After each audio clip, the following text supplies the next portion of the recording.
পরম করুণাময় এবং অসীম দয়ালু আল্লাহর নামে শুরু করছি। তো আজকে আমরা কথা বলবো রাশিয়ার আরেকটা বিখ্যাত ফাইটার জেট এয়ারক্রাফট নিয়ে, সেটার নাম হচ্ছে MiG-29। তাহলে চলুন ভিডিওটা ইন ডিটেইলে শুরু করি।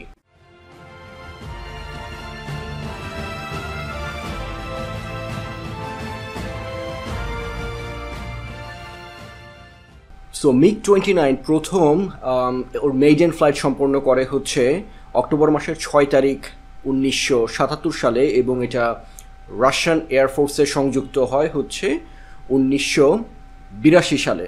সো এই MiG-29 এয়ারক্রাফটটা তৈরি করে হচ্ছে রাশিয়ার বিখ্যাত মিকোয়ান ডিজাইন ব্যুরো বলে একটা এয়ারক্রাফট ম্যানুফ্যাকচারিং কোম্পানি, এবং এই MiG-29 এবং Su-27 যেটা তৈরি করেছিল রাশিয়ার আরেকটা বিখ্যাত এয়ারক্রাফট ম্যানুফ্যাকচারিং কোম্পানি নাম সুখয়। সো এই MiG-29 এবং Su-27 এই দুইটা air superiority fighter jet Russia তৈরি করে যুক্তরাষ্ট্রের ম্যাকডোনাল্ড ডাগলাস F-15 ইগল এবং F-16 ফ্যালকন এই দুইটা ফাইটার জেটকে প্রতিহত করবার জন্য। কারণ আমরা সবাই জানি যে আর্লি ইন 1970s যুক্তরাষ্ট্রের বহরে এই F-15 এবং F-16 এই দুইটা ফাইটার জেট ছিল সেই সময়কার সবথেকে আধুনিক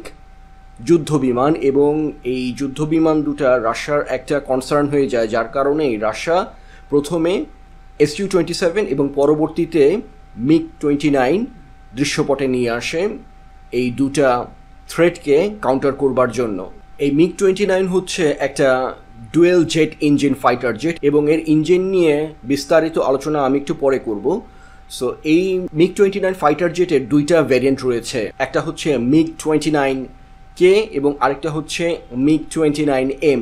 সো এম যে ভ্যারিয়েন্টটা MiG-29-এর, এটা হচ্ছে মূলত একটা নেভাল ভ্যারিয়েন্ট, এবং নেভাল ভ্যারিয়েন্টের সাথে রেগুলার ভ্যারিয়েন্টের পার্থক্য কিছুটা রয়েছে। যেমন নেভাল ভ্যারিয়েন্টের যে টেক অফ টাইম সেটা শর্ট, এটা মূলত রাশিয়ার যে এয়ারক্রাফট ক্যারিয়ার রয়েছে অ্যাডমিরাল কুজনেটসভ, সেই অ্যাডমিরাল কুজনেটসভে রাশিয়া MiG-29-এর যে ভ্যারিয়েন্টটা ব্যবহার করে সেটাই হচ্ছে MiG-29M। এবং আমরা সকলেই জানি যে একটা এয়ারক্রাফট ক্যারিয়ারের যেই রানওয়ে সেটা রেগুলার একটা এয়ারপোর্টে যেই রানওয়ে হয় তার তুলনায় ছোট, এবং এই ছোট হবার কারণেই একটা এয়ারক্রাফটের যথেষ্ট পরিমাণ থ্রাস্ট লাগে যাতে করে অল্প জায়গা থাকা সত্ত্বেও এয়ারক্রাফটটা টেক অফ করতে পারে। এবং এই বিষয়টাকে মাথায় রেখেই মিকোয়ান ডিজাইন ব্যুরো এই MiG-29 তৈরি করে। MiG-29 যেহেতু রাশিয়ান এয়ারফোর্সে যুক্ত হয় 1982 সালে, সো এটা খুবই অবভিয়াস একটা ফ্যাক্ট যে এই MiG-29 মূলত সংযুক্ত হয়েছিল সোভিয়েত ইউনিয়নের এয়ারফোর্সে, এবং সোভিয়েত ইউনিয়ন ভেঙে যাবার পরে MiG-29-এর যে আপগ্রেডের প্রসেস সেটাও মারাত্মকভাবে ব্যাহত হয়, এবং একটা পর্যায়ে রাশিয়া চিন্তা করে যে MiG-29-এর SMT একটা নতুন ভ্যারিয়েন্ট তৈরি করবে। কিন্তু যেহেতু সোভিয়েত ইউনিয়ন 91-এ ডিসেম্বর মাসের 25 তারিখ 1991 সালে ভেঙে যায়, এবং ভেঙে যাবার ফলশ্রুতিতে রাশিয়া একটা মারাত্মক সোশিও ইকোনমিক কেয়সের মধ্য দিয়ে যায়।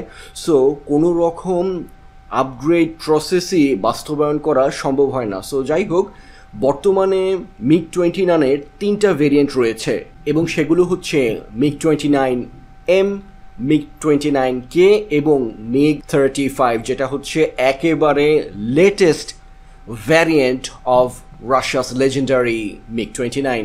এই MiG-29-এ ব্যবহার করা হয়েছে দুইটা RD-33 টার্বোজেট ইঞ্জিন, এবং এই ইঞ্জিনটা সংযুক্ত হবার ফলে এই MiG-29 এয়ারক্রাফটটা প্রতি ঘন্টায় 2400 কিলোমিটার বেগে সে তার ফ্লাইট সম্পন্ন করতে পারে, এবং এটার ফ্লাইট সিলিং হচ্ছে 1500 কিলোমিটার, মানে হচ্ছে ভূমি থেকে 1500 কিলোমিটার ভার্টিক্যালি সে উঠতে পারবে এবং তার ফ্লাইটটা সে সম্পূর্ণ করতে পারবে। এবং সে যখন ক্রুজ করে মোটামুটি গ্রাউন্ডের কাছাকাছি, তখন সে তার হাইয়েস্ট স্পিড রাখতে পারবে হচ্ছে 1500 কিলোমিটার। সো ওর যে ম্যাক্সিমাম স্পিড এটা একটু ভ্যারি করে ডিপেন্ডিং অন দ্য অ্যালটিটিউড। একদম হাই অ্যালটিটিউড মেনটেন করে যখন সে তার ফ্লাইট সম্পূর্ণ করে তখন সে সর্বোচ্চ গতি 2400 কিলোমিটারে সে তার ফ্লাইট সম্পন্ন করতে পারে। আবার যখন সে একটু নিচু দিয়ে চলে তখন সে 1500 কিলোমিটার পার আওয়ার গতি মেনটেন করে সে তার ফ্লাইট সম্পন্ন করতে পারে।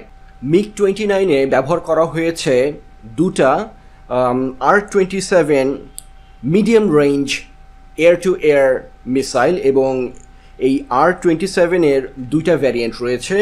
R-27R যেটার রেঞ্জ হচ্ছে অ্যারাউন্ড 78 কিলোমিটার, এবং R-27T এই ভ্যারিয়েন্টটার রেঞ্জ হচ্ছে অ্যারাউন্ড 40 কিলোমিটার। এরপরে MiG-29-এ ব্যবহার করা হয় 6টা R-73 short range air two air missile, এবং R-73-র রেঞ্জ হচ্ছে অ্যারাউন্ড 30 কিলোমিটার, এবং পরবর্তীতে MiG-29-এ ব্যবহার করা হয় 4টা S-5 অথবা S-8 অথবা S-24 আনগাইডেড রকেট, এবং এই MiG-29 এয়ারক্রাফটটা 3000 কেজি ওজনের বম অথবা payload at the same time carry করতে সক্ষম। এবং MiG-29-এ সংযুক্ত রয়েছে একটা 30 মিলিমিটার এয়ারক্রাফট গান যেটা 150 রাউন্ড অ্যামিউনিশন ফায়ার করতে সক্ষম। এতক্ষণ যেই মিসাইলগুলোর কথা বললাম আমি, সেই মিসাইলগুলো তৈরি করেছে রাশিয়ারই একটা বিখ্যাত আর্মস ম্যানুফ্যাকচারিং কোম্পানি যেটার নাম হচ্ছে Vimpel state engineering design bureau, যেটা মস্কো ডিস্ট্রিক্টেই অবস্থিত। R-27 মিসাইলগুলো খুবই এফেক্টিভ এবং এগুলো খুব দ্রুত গতিতে চলা যে কোনো টার্গেটকে নিউট্রালাইজ করে দিতে পারবে, এবং ম্যাক্সিমাম স্পিড হচ্ছে 3500 কিলোমিটার। মানে হচ্ছে যে কোনো এয়ারক্রাফট যেটা 3500 কিলোমিটার প্রতি ঘন্টায় স্পিড মেনটেন করে সে তার ফ্লাইট সম্পূর্ণ করছে, এরকম যে কোনো টার্গেটকে এই R-27-এর দুটা ভেরিয়েন্ট নিউট্রালাইজ করে দিতে পারবে। এবং এর পরেই আসছে R-73, এবং R-73 এটা হচ্ছে একটা শর্ট রেঞ্জ মিসাইল এবং এটার রেঞ্জ হচ্ছে অ্যারাউন্ড 20 কিলোমিটার। এবং এরপরে আসছে হচ্ছে R-60, এবং R-60 এই মিসাইলটা এমন সমস্ত এরিয়াল টার্গেটকে ধ্বংস করে দিতে পারবে যার স্পিড হচ্ছে অ্যারাউন্ড 424 কিলোমিটার প্রতি ঘন্টায়। MiG-29 এয়ারক্রাফটে ব্যবহার করা হয়েছে রাশিয়ার বিখ্যাত N-019 রেডার, এবং এটা একটা ফায়ার কন্ট্রোল রেডার, এবং এটা তৈরি করেছে রাশিয়ার বিখ্যাত রেডার ম্যানুফ্যাকচারিং কোম্পানি যার নাম হচ্ছে ফেজোট্রন রিসার্চ অ্যান্ড প্রোডাকশন কোম্পানি। এবং MiG-29-এ রয়েছে ইন্টারনাল নেভিগেশন সিস্টেম এবং GPS at the same time. এবং MiG-29-এর রেঞ্জ হচ্ছে 2100 কিলোমিটার, এবং এইটার এয়ার টু এয়ার যে রিফিউলিং সিস্টেম এটাও এনেবল রয়েছে, এবং যদি এটা আকাশে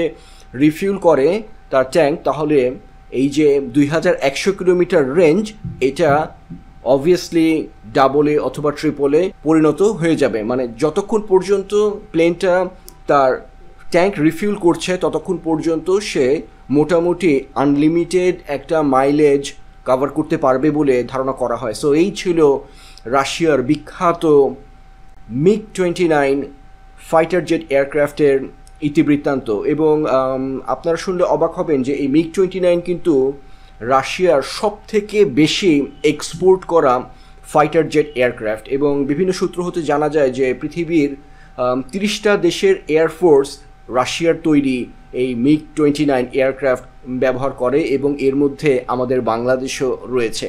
so I hope this has been informative and you have learned some valuable information regarding Russia's famous and legendary MiG-29 fighter jet aircraft developed by Mikoyan Design Bureau. ভিডিওটি ভালো লাগলে like, share, comment এবং channel সাবস্ক্রিপশনের request থাকবে। ইনশাআল্লাহ দেখা হবে আগামী পর্বে। সবাই ভালো, সুস্থ এবং সুন্দর থাকবেন। খোদা হাফেজ।